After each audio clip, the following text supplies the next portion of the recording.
few more coming in. Let people get settled here, and then I'll introduce you.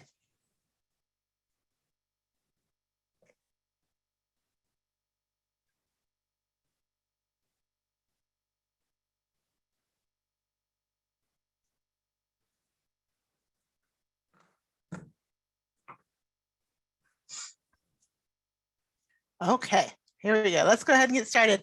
Hello, everyone. Thanks for joining us for They're Real and They Kill Drugs in Kansas. This session is recorded and will be available on the conference platform 1 hour after the session ends. Please keep yourself muted unless you are asked otherwise, and make sure to join these sessions live. We are drawing for prizes.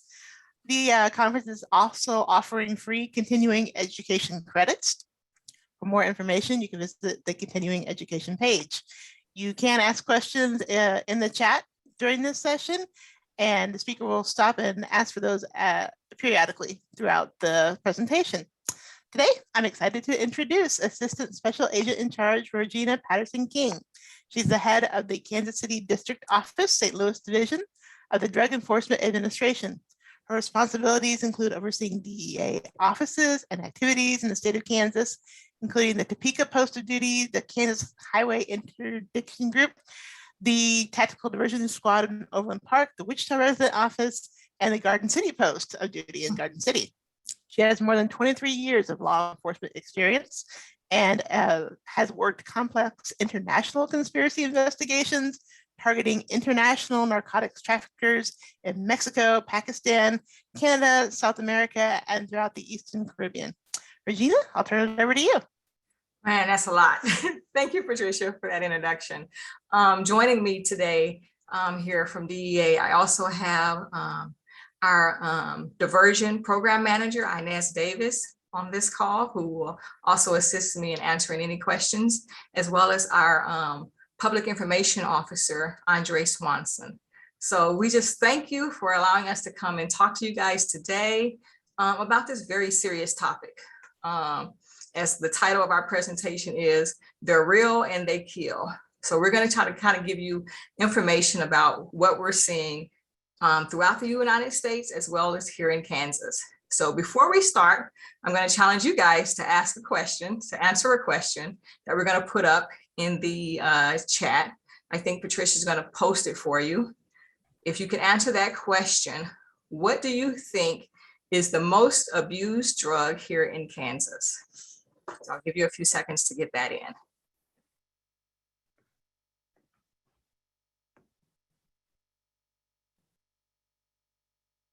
You guys are putting them in. I see them. I see them.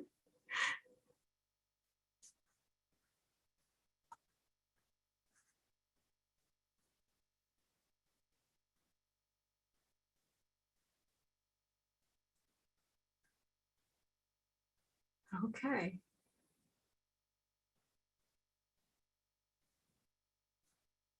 Patricia, you're going to have to give me the outcome because I can't see it. So. Well, people are answering in the chat, but the official total from the poll link that I put up that you can answer on the possible platform is oh yes, is a different answer from the poll link, please. Yes, I'll put that up again, and if you all can go over to the poll and vote there, then that would give me a much better look at what our answers are. Yes, I'm sorry, I forgot to say that, right? Because I said chat. Technology, I have to get used to it. All right. Oh man, results are coming in on the poll. Okay, very good. Meth is taking an early lead.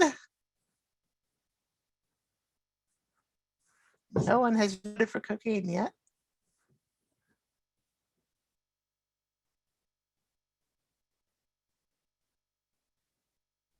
I did notice one of the chats said caffeine. I don't think that's considered an illegal drug, but you know, it can be bad for you.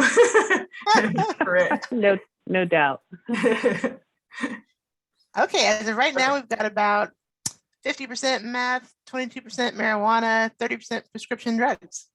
Okay, well, you guys are kind of on point.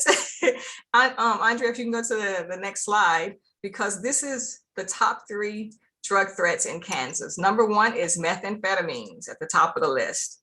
And then from there, we're going to have fentanyl and counterfeit pills. Basically, the counterfeit pills are laced with fentanyl, as well as fentanyl being laced in a lot of other drugs, which I'll talk about later on in the presentation. And then coming in third is marijuana. That's what we're seeing here in Kansas. So, however, I just want you guys to know that heroin, cocaine, and prescription opioids are still being abused in the state of Kansas. However, and in the United States, however, these are the top 3 for Kansas. So, next slide.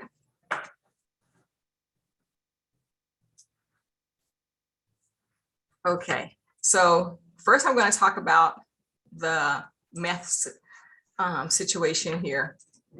So meth is the primary drug threat in Kansas.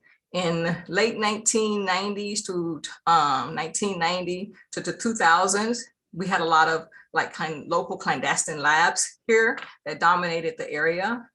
But since then, next slide, what's really been prominent in Kansas is the crystal meth version of methamphetamines.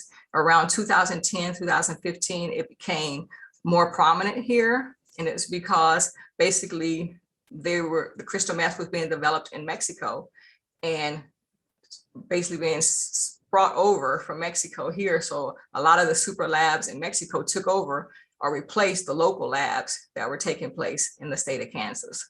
Today, the purity rate of methamphetamine or the crystal meth is about 90% to 100% pure. So it's a very strong potency that's out there nowadays, as well as the crystal meth is just cheap everywhere. Basically, a gram can go from either $10 to $150. An 8-ball, which is commonly named on the street for a 1 1/8 ounce, goes anywhere from $40 to $400. So it's readily available in the streets today. And meth can sometimes also transport it in a liquid solution. And then once it crosses the border into the US, it's converted into crystal meth in homemade labs throughout the US. For 2020, Kansas basically had 183 meth-related deaths. 183 meth-related deaths in 2020. And that was up from 2019, where they had 153 deaths. And this is according to the Kansas Health Department data. So meth is here and it's killing people. Any questions? Okay, next slide. So this slide, I'm going to talk about marijuana before I go on to the fentanyl and counterfeit pills, because sometimes people think, oh, marijuana, it's not a bad drug. It's it's okay to try, but I want to kind of give you some information about why marijuana today is not the same marijuana of the past, where you can just afford to try it. Basically, within Kansas, marijuana is linked to so much street level violence because of like other states who have legalized marijuana. It's increased the profitability of it. So where there's a large amount of cash, there are bad guys and drug traffickers that are going to try to cash in, and that's what they're doing. And there's been a shift in the production of marijuana from like being produced in Mexico to now Western United States. We're producing it here. And with that domestic production, they're cultivating it in a manner that the THC concentrate is high. And that's what the problem is, that high THC concentration causes it to be a more dangerous and more addictive drug. And marijuana is abused throughout the United States and Kansas. And we also have to shift for the legalization of marijuana in some of these states, but it's still against the law federally. However, most of the federal prosecution of marijuana has kind of been shifted down to local level law enforcement, where they're basically responsible or have taken on the role of enforcing the local laws relating to marijuana. And also, most of the local crime labs are labs that analyze marijuana. That's the most drug, that's the drug that they're analyzing the most in the local level labs is marijuana compared to like the meth and cocaine. They're doing a lot of analysis of marijuana. And like I said, with the increase in the THC concentration that started from 2019 and up due to the edibles, the shatter, I don't know if you can see on the slide that picture that's dead in the center, that's called shatter. And that's a glassy pot derivative extract where the THC concentration usually in shatter is 80% or higher. It's a very potent when smoked. That's dangerous. And then we have the vapor cartridges that people are smoking marijuana in. I believe that marijuana is still a gateway drug because of the increased levels of the THC concentration. Like I say, it makes it more dangerous to those and more potent, but we're also getting marijuana that's being laced with fentanyl, marijuana. So that let's just try it to see recreational marijuana to see, one time can actually kill people. People are dying from marijuana that's laced with fentanyl. Next slide. So that brings us to the changing world of drug trafficking. The days of going into a dark alley or, people shooting up with needles is pretty much starting to dissipate because the drugs, the production of these counterfeit pills are on the rise. It's on the rise. People can just go online via the internet and purchase these pills, these counterfeit pills online. And in this arena, the cartels and drug trafficking organizations, they're targeting our teens and young adults who are especially vulnerable to this new online risk because basically everybody who has a phone has access to a drug trafficker now. And that's scary because you can be in your home, you can be in school, you can be anywhere and access someone that's trying to sell you these counterfeit pills. And an example of that, the picture with the mother and the son, that's the 16-year-old son of Dr. Lori Berman. I don't know if you guys saw it on the news. She's a psychologist and celebrity commentator. Well, her 16-year-old son purchased online what he thought was Xanax off her Snapchat, which if you guys don't know, that's a messaging app where once the message is sent, it ends up being deleted. But he went in and he ordered Xanax off of that Snapchat and thought it was Xanax. It was delivered to his front door and he ended up taking it and overdosing on it. And after the analysis of the pill, it was determined to be laced with fentanyl. So like I say, the days of let's do recreational drugs, those days are over. You were playing Russian roulette with your life when you're doing that. Next slide. Are there any questions? Yeah, we had one, Regina. Are people overdosing on meth or are they dying from complications that it caused to their body? Those 183 deaths that you mentioned, do you know if it was caused by an overdose or something else? Well, I'm going to tell you, in the past, most of the meth-related overdoses happen over a period of time because the long period of time of use of meth is what was killing people. But now, because everything is laced with fentanyl, that's what's killing people. Okay. Yeah. Any other questions? That's it for the moment. Okay. According to the Center for Disease Control and Prevention, more than 94,000 people died from February 1st of 2020 to January 31st of 2021.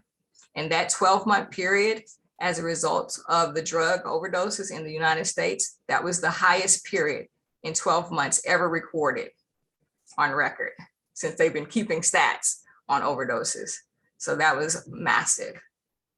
And that was a 31% increase in overdoses from year to year. In an average, 257 people died of an overdose every day in the United States.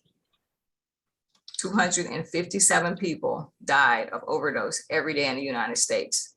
That's 2 times the number of people who died in car accidents.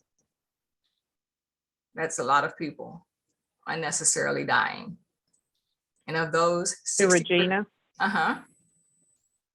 it's just a quick interruption. It says that why are traffickers adding fentanyl if it's killing potential new buyers? That's a good question. They're probably trying to get their mix right because we know that they don't want to kill their customers, but because there's no oversight, which I'll talk about in a few minutes, and there's no oversight. These people that are producing these, putting the meth into, putting the fentanyl into all these other drugs, there's no oversight. They don't know how much to put in. So they're just making it in their labs or whatever and putting it in with no oversight. So they're not, I say they're still murderers and they're still trying to kill people because they wouldn't be putting it out on the street if they were not, but there's no oversight of it. When fentanyl is used in a hospital setting, it's used in milligram amounts. So these drug traffickers, they don't care. They have a complete disregard for human life. To answer your question.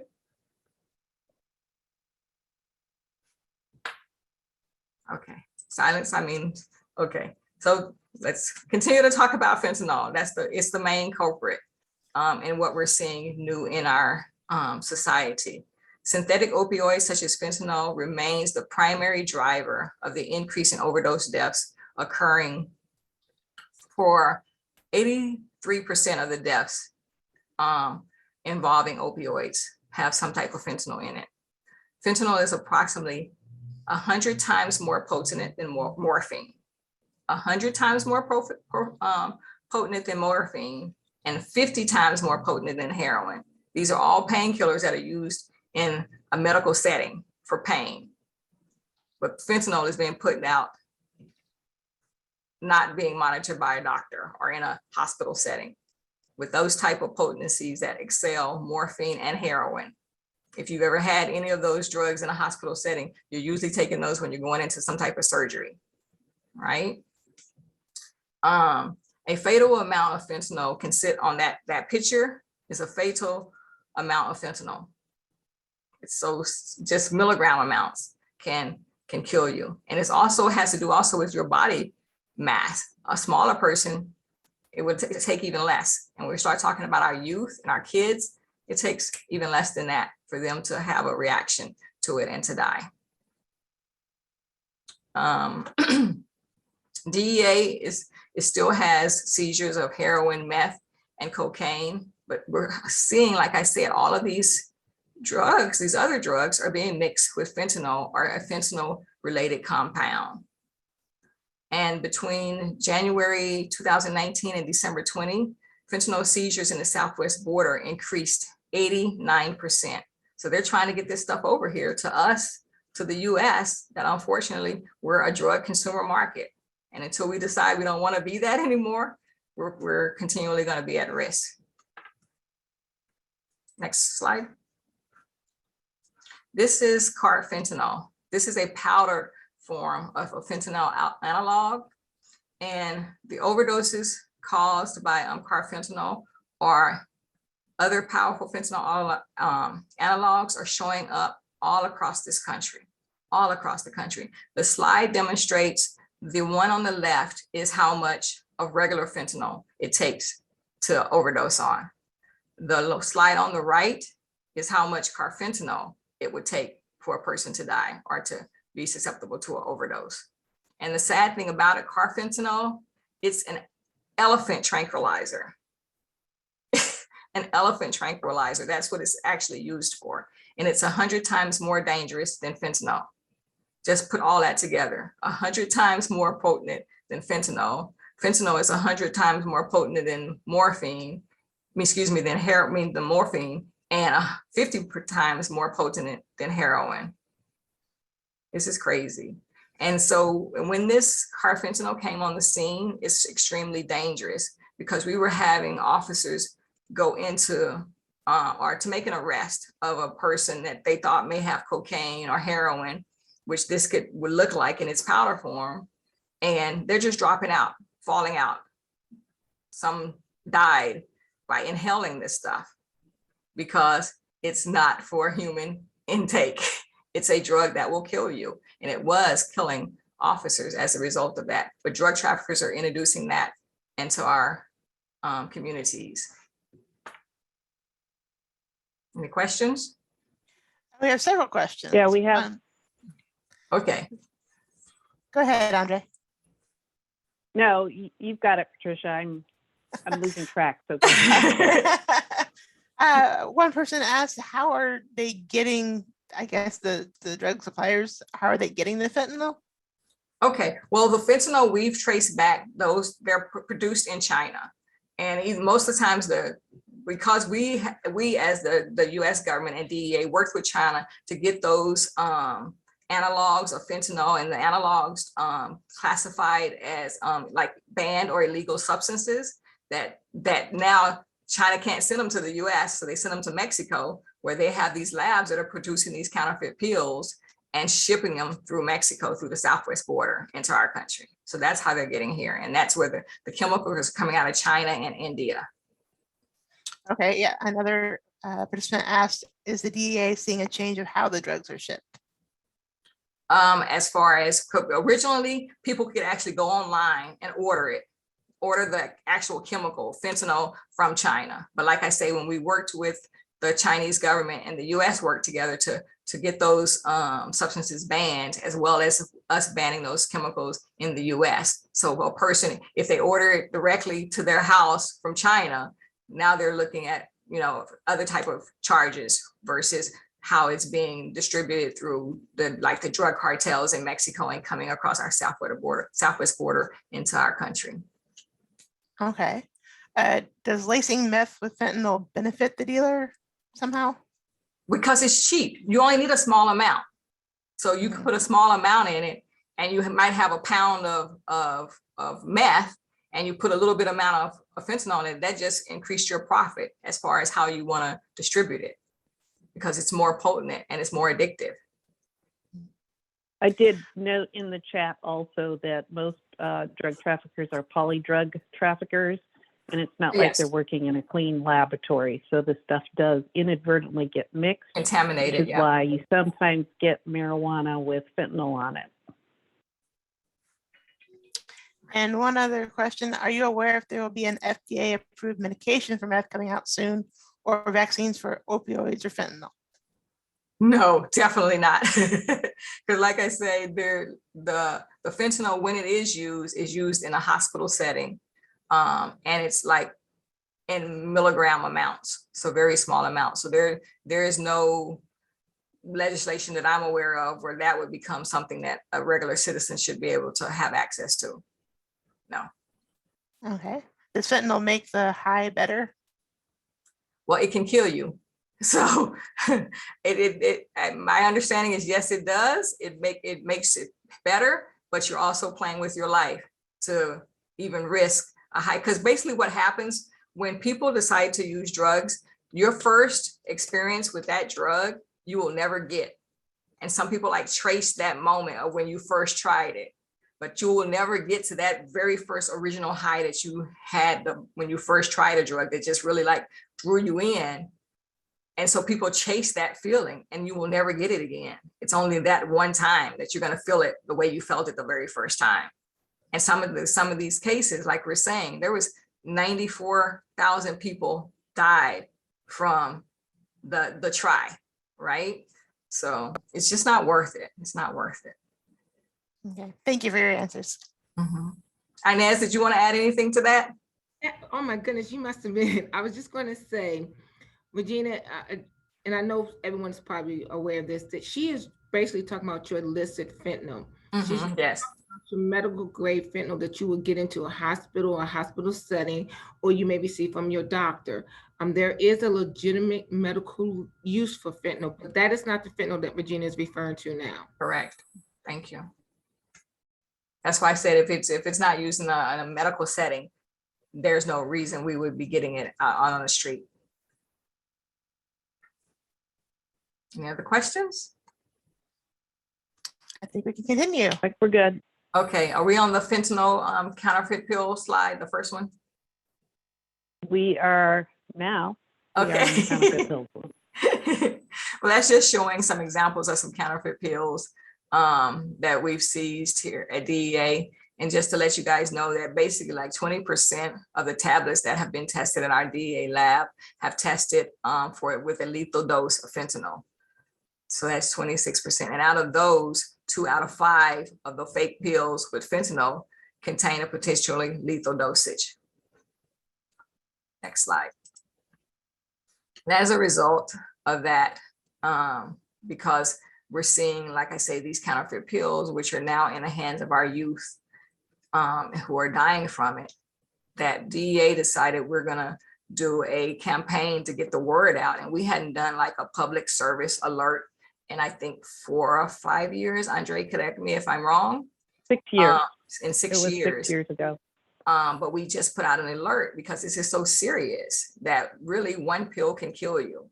Like I say, it only takes 2 milligrams of fentanyl, which is like equivalent of 2 grains of salt to be deadly. That picture is what could kill you on the slide.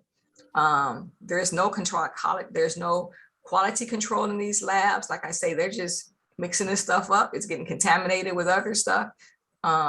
They don't care. It's like making a batch of chocolate chip cookies. You know, you have your batter and you throw your chocolate chip cookies in there and you mix it all up and you put your cookies in the oven and you take them out and you think they're like evenly mixed in the batter, and you get one, eat one cookie and it only has like 2 chocolate chips in it. And then you get another cookie that has a whole bunch of chocolate chips in it.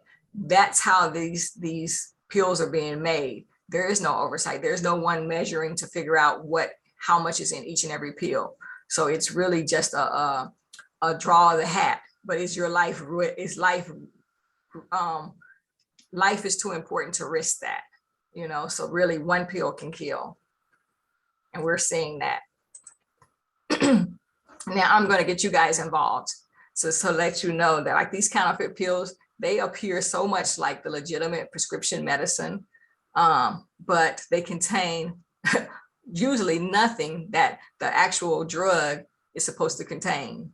So the users are unaware of the actual ingredients that they ingest. And sometimes, quite often now, they're ingesting a deadly amount of fentanyl. And it doesn't take, if you haven't received the prescription from your doctor or pharmacy, our recommendation is just don't take it. Don't take it. So I have 3 pictures up there on the slide. So I'm gonna look at that first box, and I want you, Patricia, if you can put up the first poll, if you guys can tell me which one out of that picture is the actual authentic, that's an oxycodone pill. Which one is the real one? You can either put if you think it's the top one, then select top. If you think it's the bottom one, select the bottom. The link to the poll is in the chat.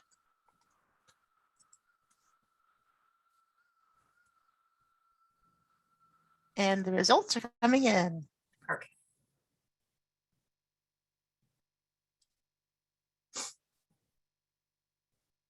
Looks like the top is getting a lot of votes. 90% so far. Okay. Is that wow? It's still coming in, but okay.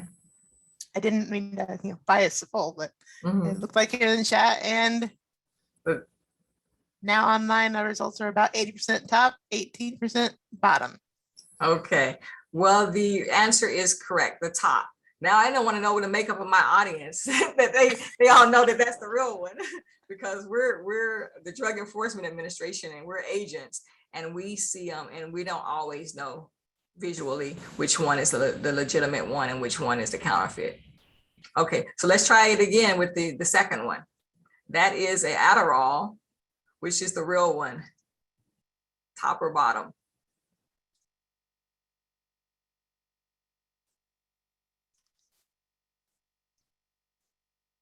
Our panel of experts right now, it's about 80% bottom, 20% top is what they're putting in. I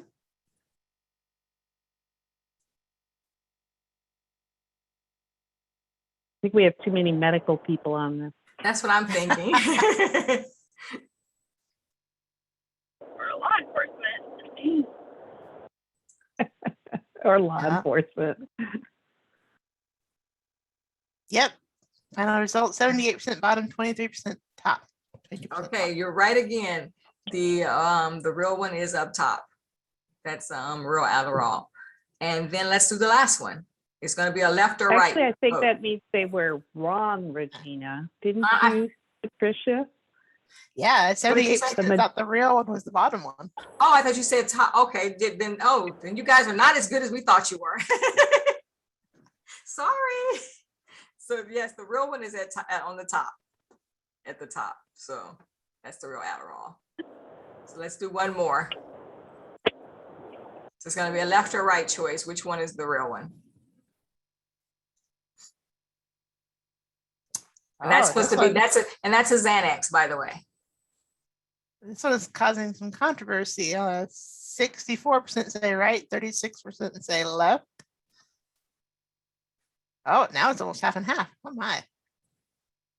By the way, I think, Regina, on the Adderall one, that is one that is more commonly found with meth, not fentanyl. The counterfeit pill is has meth added to it, not the fentanyl that you see in the blue and 30s, correct?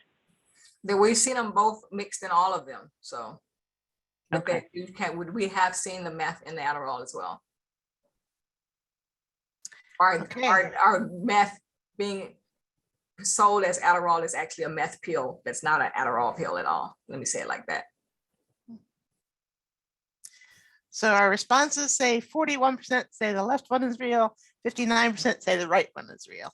Okay, say those numbers again. 41% vote left, 59% vote right.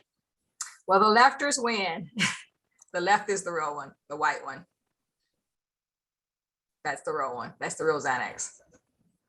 So if you guys can just see how difficult this could be to identify the ones that are real and the ones that are counterfeit. So even we as law enforcement now, we don't even try to like process these like we would before. We're not trying to do a drug test to see what it is in the streets. We just pack it up and send it to our lab. We don't even chance it because like I told you before, we had officers earlier on when this stuff hit the scene that were just passing out from it and having to be administered Narcan to revive them. So yeah, we just don't play with it anymore. Any questions? Nothing at the moment. Let's go on. Okay, next slide. So this is a counterfeit oxycodone, which on the streets is called M30s or dirty 30s. So I just kind of wanted to give you guys a glimpse of how you kind of can tell the difference between them. So I'll just start. If you can see at the top, if you look at how like the M in the how close it is to the edge of the boxes, that lets you know the difference in there because the counterfeit pills, it's shorter. I can't, I don't know if Andrea, if you can do anything on your screen where you can point to those or not, but that's a difference in the counterfeits and the real ones. The spacing from the end of the pill is shorter on the counterfeits. And then also like the fonts are different. The 30 is different. There are different fonts for the 30 and the M on the pill, as well as the edge of the pill are usually on the counterfeits. They're usually like broke up, like cracked. You're not really going to get that on a real prescription pill. Because the legitimate pills will usually have smooth round edges and the counterfeits will not. Any questions? Inez, you want to add anything? Regina, the only thing that I would add, I know mostly enforcement on, if I'm understanding correctly, as you would know, to make these counterfeit pills, most of your dealers would have a pill press machine. So if you run across people, traffic stops, and someone has a pill press machine, be mindful that that's more than likely what it's being used for. Correct. And just so you guys know, I gave Inez's title as the diversion program manager. Just so you guys understand, her role is she's responsible for overseeing all of our diversion investigators. And their job is basically to investigate doctors' offices and pharmaceutical companies, anybody that has a DEA registrant, to make sure that they're dispensing and handling medications appropriately in accordance with the laws and regulations of the United States. So that's why I have her chime in on these pill questions, because that's for the legitimate ones. That's her area of expertise. Any other questions? We are asked, what does a pill press look like? Oh, and I do not have a picture of it. How do you explain it, Inez? There's a lot. I mean, It's, I don't have a picture of it, unfortunately. Why I shouldn't have brought that up. Yeah. So what? Maybe we do. If you go to dea.gov/1pill, there is actually a photo gallery on there. You might have to do a little delving down, and it will show not only some of these counterfeit pills and give you more examples of them, but it does actually have the pill press video. I think you may have to look at the media Flickr site, but those images, by the way, are available for you to use in your own presentations when talking about counterfeit pills. So it's dea.gov/1pill. Yeah, there you go. Thank you. Very good. Any other questions? So yes, I just saw there's a question. Yeah. Okay, one at a time. Go. Inez, you were saying something? I saw why would someone legitimately have a pill press machine? You do have legitimate reasons for a pill press machine. You usually will find in someone, a business. Sometimes people make vitamins. Sometimes some people make candy. So there are legitimate reasons, but it's probably not going to be Joe Citizen in his car walking down the street. There are legitimate reasons, and there are legitimate ways that you can get it. A lot of times what we see are they're being imported from overseas. In most cases, they're not legitimate.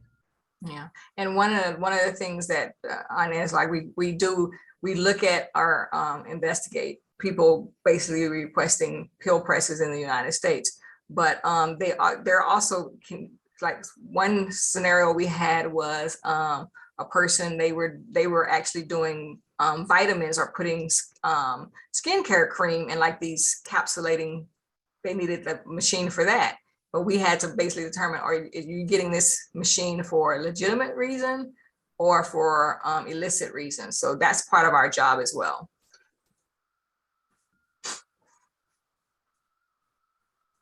Anything else? Okay, next slide. Okay, we're going to talk about some overdose facts, the heavy stuff. It's not easy to absorb all of this stuff because it's really sad that so many people are losing so many people to overdose deaths. But according to the CDC, overdoses have continually to increase, and they're increasing at a historic rate. Overdoses have notably rose after the 5 months into COVID and into the mid-summer of 2020. And I don't know if it was because like people were home, isolated, and again, that cell phone, that smartphone, those devices, the internet, people were just ordering the pills straight to their front doors and taking them and dying from it. And fentanyl killed more Americans each year than any of our other illicit drugs. Fentanyl right now is the #1 culprit. Next slide. And just to give you some stats on it, first I'm going to look at the fatal overdoses just within the United States, and you can see that basically for last year, 2020, we had 93,000 people die from overdose in the US, and they continually rise, and it's risen from year to year. Next slide. Within Kansas specifically, we've had, there was an increase from 2018 to 2019. There was a little lull in 2019 into 2020 here in Kansas. And then we don't have all of the stats for 2021 because the information we have is only up till May 31st of 2021.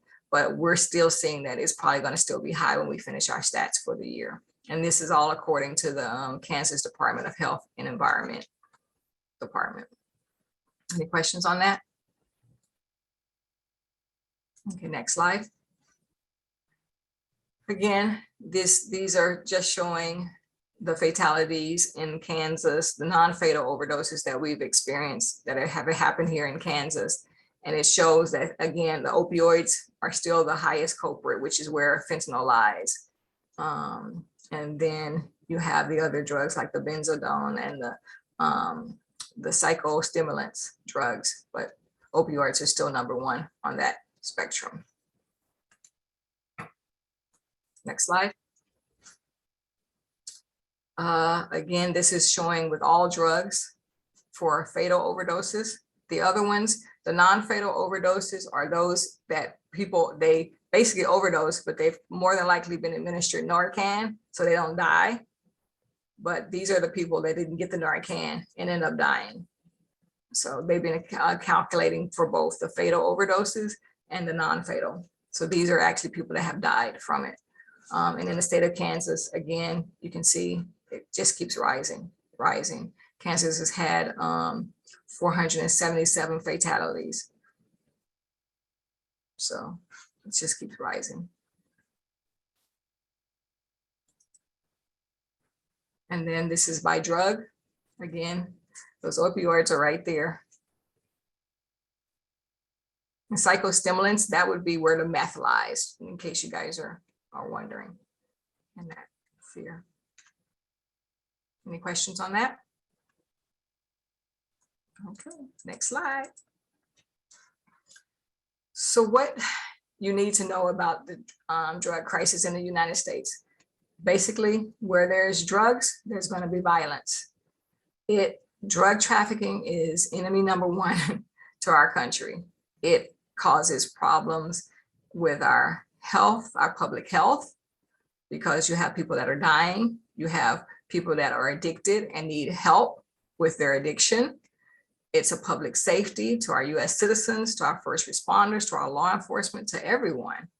Because not only the public safety aspect of it, because now you have people shooting up each other or stealing from each other over drugs.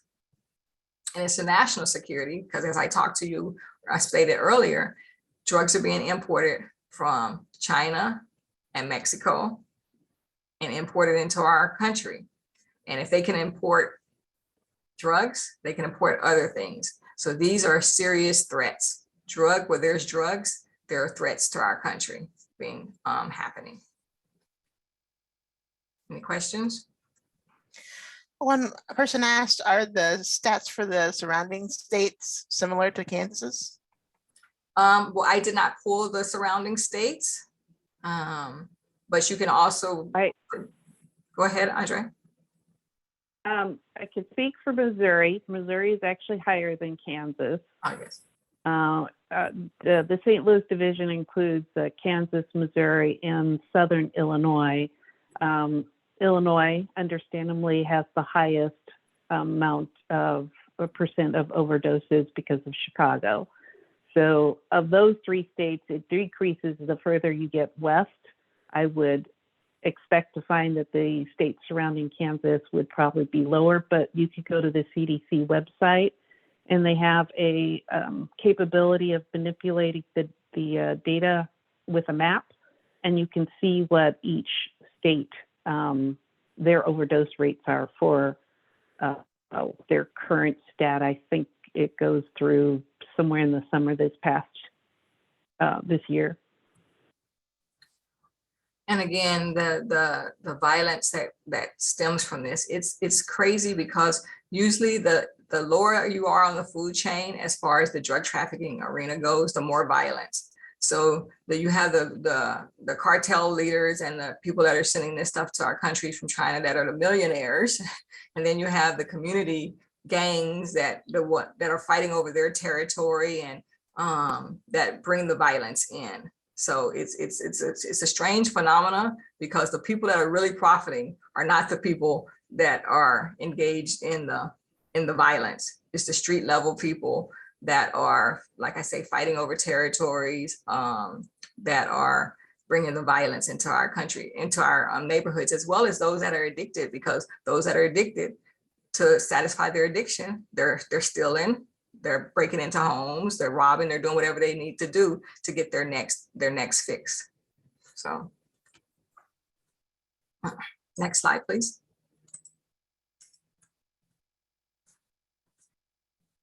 Regina, there is a question about medical marijuana, and I didn't know if you wanted to address that or not. What's the question? It's illegal federally. Well, and that would be the main take as far as talking with the Drug Enforcement Administration is we enforce the laws. We don't make the laws. So we the question was what do we have an opinion on medical marijuana? And the opinion is we enforce the laws of the United States. So that is correct. As long as it's against the law, we're gonna be enforcing it. Okay. We'll talk about when addiction starts. And then really anyone can become addicted to drugs at any time. Studies have shown that.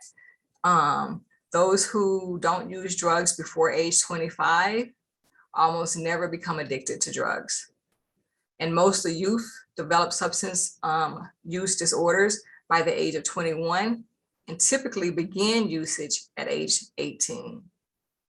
And youth who have never used any type of drugs usually do not begin to use drugs as adults. With that being said, anyone at any time can become addicted to drugs. And I say that because I'll just give the story of my friend who was an is an LA police officer. He had hurt his back in an altercation on the job and was prescribed oxycodone for his pain. And he started to take the medicine, and he was taking it according to the prescription as far as take it as needed for pain, which he was, but he realized in himself that he started to become like dependent on the medicine. And he was able to, get some help and identify it and get some help and be able to get off of it. But so many times people don't have that same capacity to realize, wait a minute, I'm becoming where I need this. It says take as pain, as often as pain as I have pain, but is it now where you're going to always have pain because you're always going to be needing this prescription medicine? So we have to be wise, especially when we're going in for like medical procedures where we're going to be getting prescriptions. And it's okay with asking questions. And it's written, if it's really not a situation where you have to have the pain medicine, then don't take it. Don't take it. Inez, you have insight on that from a prescription point of view? So what I would say to you, Regina, is I think we always say knowledge is power. Yes. When you go to a doctor's office and there's a prescription, again, there's a legitimate need for medication, and medication does, there's a legitimate need. Yeah. And it's helpful in ways, but you have to talk to your doctor. You have to ask questions. What are the side effects? How can I become addicted? How many people do you know? Are you treating anyone that's addicted to this medication? Is there something else that I can take that's similar? We have to be able to ask questions, and we have to be able to recognize what's going on in our body. We're not doctors, so we can never tell someone take pain medication or don't. But what we say is to educate yourself. Make sure you're educating yourself, educating your children, your family members, your loved ones. Doctors are human. They make mistakes as well. And if you don't get it from a doctor in a legitimate pharmacy, then don't take it. And that's always, I always say that. And I want to add one other thing, if you don't mind, Regina, when we go back to the counterfeit pills, we talk about the counterfeit pills We talk to law enforcement personnel, we talk about the community, but what we need you to do is we need you to talk about it. We need you to tell your family, friends, and loved ones. That's coming up on this. Oh, I'm sorry. I'm quiet now. That's coming up. All right, I'm done. I'm sorry. It's coming up, but you can preview them. It's all right. But one thing I did want to back up and say also relating to the prescription medicines, because sometimes what happens when people are given a prescription medicine for a legitimate medical reason and they end up becoming addicted to it, they often find themselves where a good doctor is going to be like you're no longer under my care, or this is no longer a situation for you, so you shouldn't need this medicine. So they start to turn to illicit ways of getting these same pills, and so that's a problem. That's why I say at any age anyone can become addicted to drugs. Any questions? Next slide. Okay. The impact in the workplace, I'll just be really quick because I got a time marker, is the impact of drugs on the employment is we're having, as employers, are having a harder and harder time finding people that can actually pass a drug test because of so many people using drugs. From the Quest Diagnostics, which is a company that does random drug tests for billions of companies in the US. They did a study in 2019. And in that study, they found a 16-year high of people testing positive, where it was like increasing. For 16 years, it's been increasing as far as the number of people from year to year that test positive for employment related jobs on the taking drug tests. And the results of the drugs that they're testing positive to range from cocaine, marijuana, and methamphetamine. And it's continuing to rise. And post-pandemic, they were actually seeing a rise in the testing, and it just continues. It's continuing to accelerate, where people are just not passing these drug tests. So that's an impact in our community when people can't get jobs because they can't pass a drug test, right? So why are we here? Why is DEA, next slide, I'm sorry, Andre. Why are we here? Why is DEA reaching out? Why are we trying to educate people about the dangers? As I stated, the majority of those who have a substance use disorder start by the age of 18. That means we have to get the word out to let people know that there are drugs out there that are bad, that can kill you. Our first line of defense is prevention. To stop the drug trafficking, we have to get the word out and let people know. 1 in 7 people are expected to develop some type of substance disorder at some point in their life. 1 in 7, that's a lot of people. That's why we have to get the word out. That's why we're talking to you guys today. And that's why we want to continue to use you guys to help spread the word about what's going on. Because if we don't do it, it won't happen. If we can prevent a young person from using drugs, then it's likely that they will never use drugs as an adult. That's our goal. That's why we have our red ribbon programs and our demand reduction programs, because we have to let them know this is a danger to you. And if you can prevent it, then we want to prevent it. And we also have our take back program, which is where you can turn in your unused and unwanted prescription drugs. And we have what's called our take back day. But we want people to be returning their medicines even before that happens. Don't just wait for that day to come. Get those out of your house. And even with the education, just so you know, DEA is also looking at all of these overdoses and trying to figure out who was the person that supplied that pill. And we're looking and charging these drug traffickers that products are killing people federally for murder. So we just want, like I say, want to get the word out and let people know what's going on. Andre, next slide. And just to go say again, more and more, we're seeing cases that are involving the social media where people are ordering off of these media apps or dark web situations. So what DEA is doing, though, we are working with those media companies and those internet companies to identify individuals who are attempting to sell drugs to people sitting to our youth and young people. So we're going and we're identifying those individuals that are sitting behind that screen thinking they can just sell these drugs to people that are killing them. No, we're looking at them and we're finding them and identifying them and we're prosecuting them. As well as we're working with private sector partners and like I say, social media companies to basically support them and help them to understand how to monitor what their how their platform is being used by these drug traffickers.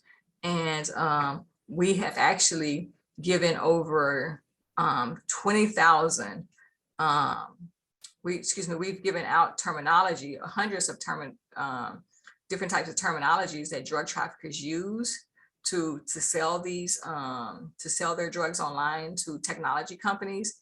And as a result of that, 20,000 social media accounts were shut down because they were found to be using their platforms to sell drugs.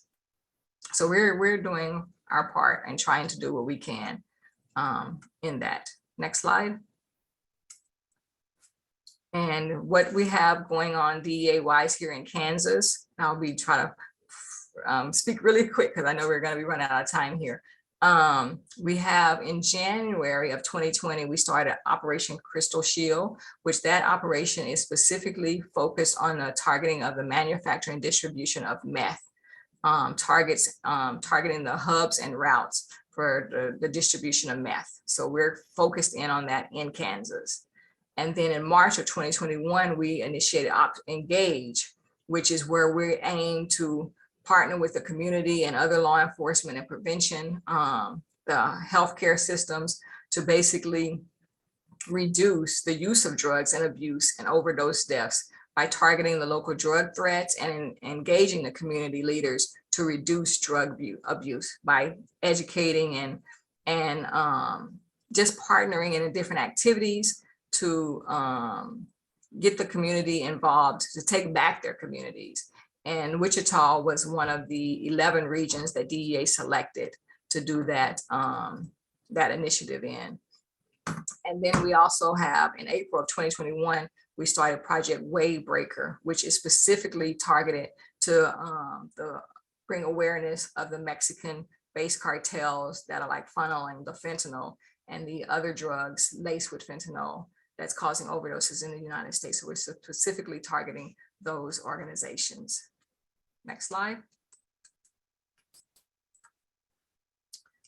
Again, what is DEA's mission? Our mission is to disrupt, destroy, and dismantle drug trafficking organizations. And we don't care if it's in Mexico, if it's in China, if you're on the dark web, if you're international, we don't care. We'll track you down and we'll find you and we'll bring you to justice.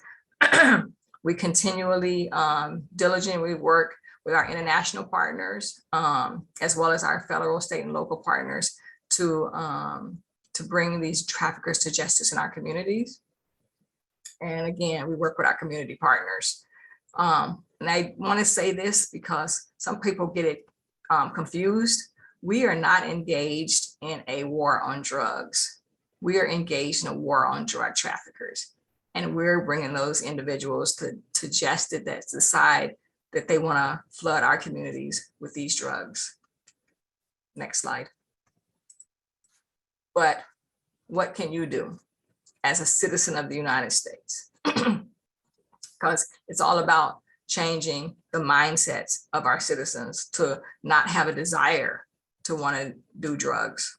And if they become addicted, helping get them resources to overcome their addiction. But first of all, like I started saying earlier, we have to remove our used, unwanted opioids and other medications from our homes. We have to take those out of our medicine cabinets so that no family member or person coming in to visit your home can access those things in your in your medicine cabinets and take them out. So you got to make sure those drugs are removed from your home, as well as participating in our take back program, but not just on the day of the take back program, but all year long. You can go to www.deatakeback.gov and find locations throughout the year where you can drop off your prescription unwanted and unused prescription medicines and just get them out of your house, and they'll be properly disposed of. And then just talk about drugs and drug abuse with your family, with your friends. The more conversations we have, like Inez said earlier, knowledge is power. So the more people that we get the word out and let them know, it's not the old days of you can experiment. That doesn't exist anymore. Your experimentation can be the end of your life. That's what we're dealing with in this day and age. And be prepared. Prepare yourself, prepare your kids to be able to have a response when if someone is to approach them or offer them some type of drug. We have to equip our youth to say no. And you can do some simple things like have them say, well, I can't take drugs. My parents drug test me. I don't know. Or no, I have a drug. I don't want to take any drugs because I have to do a job interview. Something to that nature. Or you can just help young people to be bold and say, no, I don't want a drug because I don't want to, So those are some things that we can do. And then the most impactful thing are something that we really can do, that the community can do, is to report drug trafficking activities to law enforcement. We don't always know what's going on in every neighborhood, but we have to have citizens that are bold enough to say enough is enough in my community and report those things to law enforcement. Because if it's reported, we're going to respond. That's our job. We're called to serve the community. So that's my 2 cents. Next slide. It takes an effort. It takes all of us to really combat the drug epidemic. We can't do it by ourselves. We can't enforce our way out of it. We need to do all these things. We need to get the drugs out of our homes, the prescription drugs. We need to turn them into a proper place to dispose of them. Don't put them in your toilet and don't do any of that, flush them, because then they potentially get in our water systems. But talk, have conversations, and be prepared with an answer for why not, why shouldn't I do drugs, and report. So that's my spiel. Inez, Andre.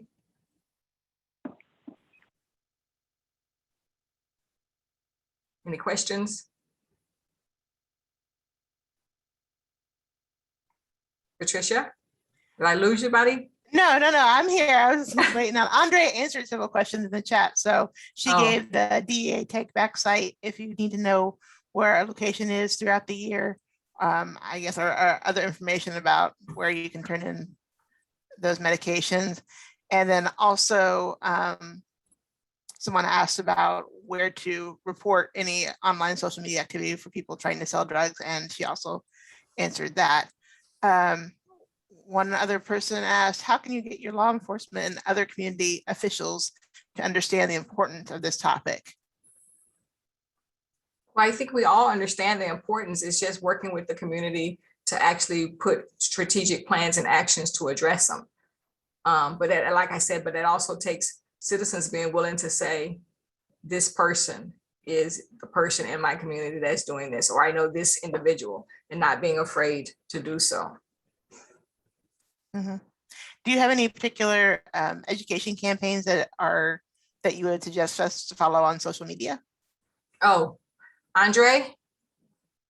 Operation Prevention is actually a DEA program directed towards schools. It has all the program materials for teaching about substance use prevention in schools. So that's one site to go to. JustThinkTwice.com is directed toward youth, middle school and high school, and has things there for them to learn about drugs and how to handle those. And I'm trying to think of adult resources. There are multiple fact sheets on DEA.gov about all the drugs that are out there, so you can go and look at that. So DEA does have a lot of resources out there. We're probably not very good about telling people where they are. And then, of course, the One Pill campaign is our really big issue right now, is trying to get people to be aware that the fentanyl is as big as it's ever been. And if you ever look at the CBP seizures of fentanyl, it's more than double for the year of fiscal year 2021 over the previous year. Some 10,000 kilograms of fentanyl, which I probably don't need to remind you that it's only 2 milligrams to kill somebody. Yeah. So, yeah. And I really hope people, and you guys can take this out. Actually, I saw a really good video on YouTube. It's called Dead on Arrival. If you guys Google that and watch that video, that's a video where you can watch and talk with your family and your friends about, because it really hits home to the fact that there is no recreational drug now. The recreational drugs can kill you. So the best prevention for that is just not to try any drugs. So that's a very good resource. That video was impactful. Do you happen to have this information in a podcast form? Is a pot for the Dead on Arrival video? No, just for general, what you've been talking about. DA we doesn't probably have should. That might be something worthwhile that I could address to my counterparts at our headquarters, because that's a good idea. And Regina, do you want to share your contact information? let me see. Yours, or would you like me to share mine, Regina? You could share yours, Andre.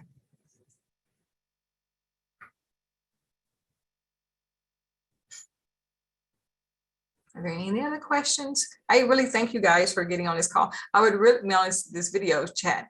I would really like to know the background of the people in the audience.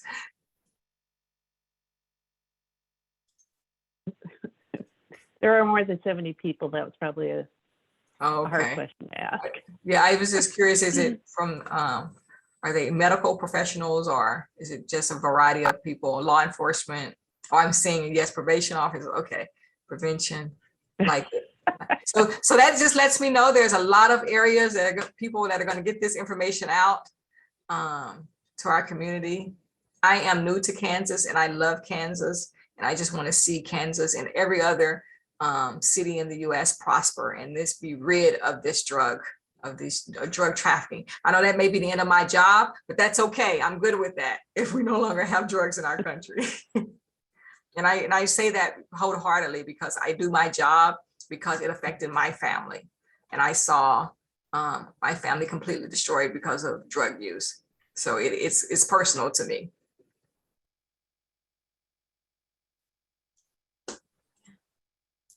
I think we've got through all the questions. Thank you very much, Regina. That was very informative. You're welcome. Thank you for inviting me to speak. And thank you, Inez and Andre, for assisting me. All right. Thank you for attending, everyone. We appreciate it. Have a great rest of your day.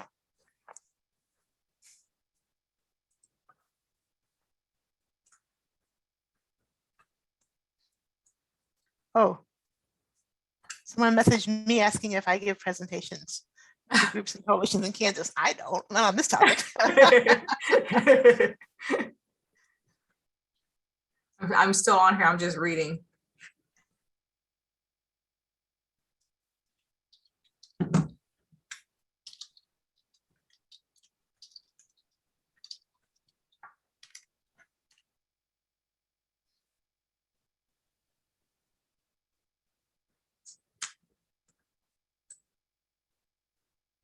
Okay.